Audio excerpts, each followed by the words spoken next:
नमस्कार दोस्तों, हमारी आज की कहानी का नाम है रिवाज। साक्षी शर्मा परिवार की बहू और अमन की पत्नी है। परिवार में साक्षी के अलावा सास सुमन जी, ससुर मोहन जी और एक देवर अवनीश हैं। साक्षी और अमन के दो बच्चे लवी और सानवी। सानवी अभी सेकंड स्टैंडर्ड में है, वहीं लवी ने इसी साल स्कूल जाना शुरू किया है।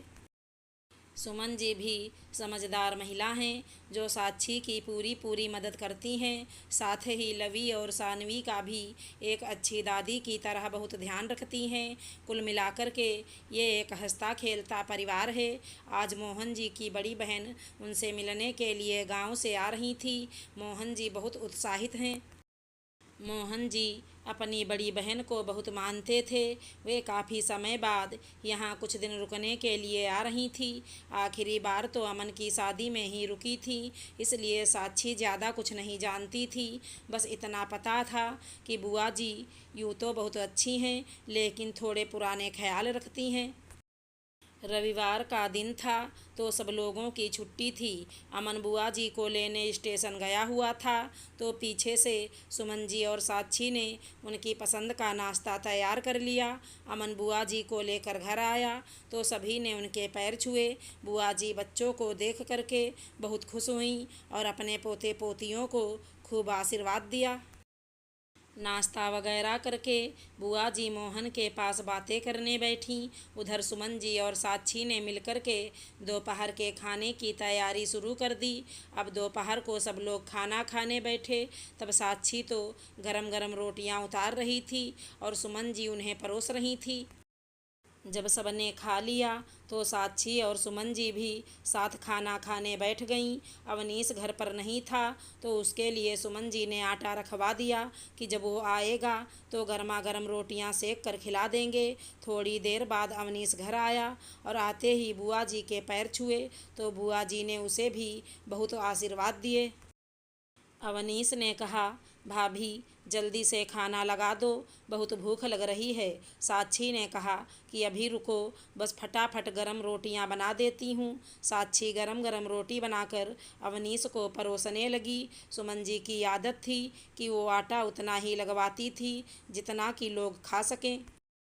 इसी कारण साक्षी जब आखिरी रोटी सेक कर लाई तो बुआ जी ने उसे टोक दिया, ये क्या साक्षी, तुम अवनीश को आखिरी रोटी दे रही हो?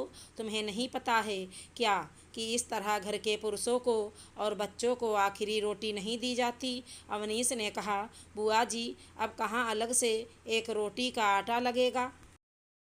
कोई बात नहीं, खाने दो, है तो रोटी ही ना। और रोटी लेकर के खाने लगा। बुआ जी को ये सब बिल्कुल पसंद नहीं आया। उन्होंने सुमन जी से कहा कि ये आखिरी रोटी तुम घर के पुरुषों को क्यों देती हो? तुम्हें पता है ना कि हमारे घर में रिवाज है कि आखिरी रोटी पुरुषों और बच्चों को नहीं दी जाती, बल्कि घर की औरतें वो रोटी खाती हैं। सुमन जी ने ज़्यादा कुछ नहीं कहा और बात को टाल दी, ये कहकर कि जी आगे से ध्यान रखेंगे। दूसरे दिन जब बच्चे स्कूल से आए तो तब तक सब लोग खाना खा चुके थे। सुमन जी ने रोज़ की तरह ही आटा रख दिया था। बच्चे जब घर आए तो उन्होंने कहा, दादी बहुत भूख लगी है। तो सुमन जी ने कहा कि बेटा फटाफट से हाथ मुंह धोकर बैठ जाओ, तुम्हारे लिए खाना लगा देती हूँ। सुमन जी अपने पोते पोतियों को गरम गरम रोटियां सेक कर खिलाने लगीं और फिर वहीं आखिरी रोटी का तमाशा। बुआ जी ने फिर सुमन जी को टोक दिया कि सुमन, तुम्हें कितनी बार समझाना पड़ेगा कि बच्चों को आखिरी रोटी मत दिया करो। कोई नहीं जीजी, अभी तो मैं भूल गई, आगे से ध्यान रखूंगी। ऐसा कहकर सुमन जी ने बात आई गई कर दी। लेकिन रात को बुआ जी ने दोबारा टोक दिया क्योंकि अमन बाहर था।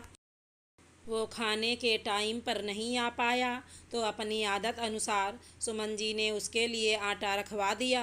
जब अमन आया तो साक्षी ने गर्मा गर्म रोटियां सेक कर परोसी, पर बुआ जी तो जैसे सब कुछ ध्यान रख रही थी। जैसे ही साक्षी आखिरी रोटी लेकर आई, उन्होंने झट से कह दिया, अरे साक्षी, कितनी बार कहा है तुमसे कि ये आखिरी रोटी तुम कभी भी बच्चों को या घर की पुरुषों को मत दिया करो।